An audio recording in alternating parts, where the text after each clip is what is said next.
if I would have known that I was going to be on video, I would have brushed my hair. Luckily for the person holding the camera, I brushed my teeth. Hey, good morning, social media world. For those of you who know me, you know that I've never been a morning person, but I've been waking up in the morning and going out on prayer walks, and I wanted to bring you to one of my most favorite places in all of San Francisco, the Embarcadero. And so we've got the bridge behind us, we've got all these high-rise buildings, and if you didn't know better, you would think that everything in the world was just lovely. And yet, for a lot of people in San Francisco, life isn't lovely. Even the people that are making all kinds of money have their own problems, but the people that I'm working with, they have serious problems. They have problems like they're sleeping on the streets right now, and it's been raining for the last few days. So people are getting soaking wet, it's cold outside. I've seen people shaking so bad that it was like they had hypothermia setting in, and I feel powerless. But I want to share a story with you where we weren't powerless. There was a brother that put it out on social media that they needed some tents, and so people started donating tents. People that didn't have tents to donate, they donated money, and it just really inspired me that people came together and did what they could when they could.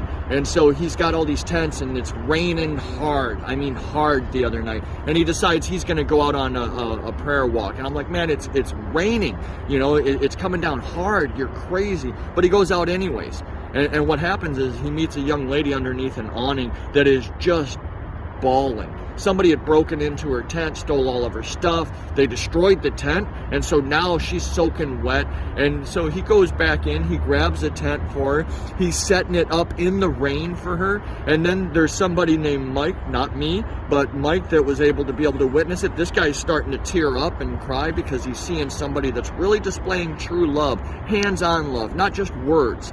And then there's another guy that was able to witness it and get a tent as well, because his tent was flooding out.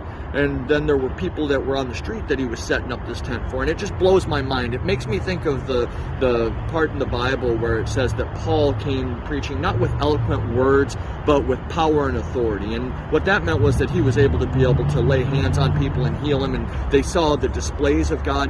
And I've got to believe that it also means like what my brother was doing, where he's actually hands-on putting tents up and showing people the love of Christ.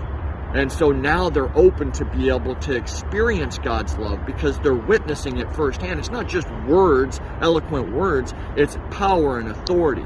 And so if you want to get involved and there's anything that you feel like you can do, we're having a Zoom meeting Wednesday the 17th between 12:30 and 1:30. It's an hour long. You can get in on watching a great urban minister who's been out for years, and he'll be able to share his heart, be able to share with you some practical things that you can do.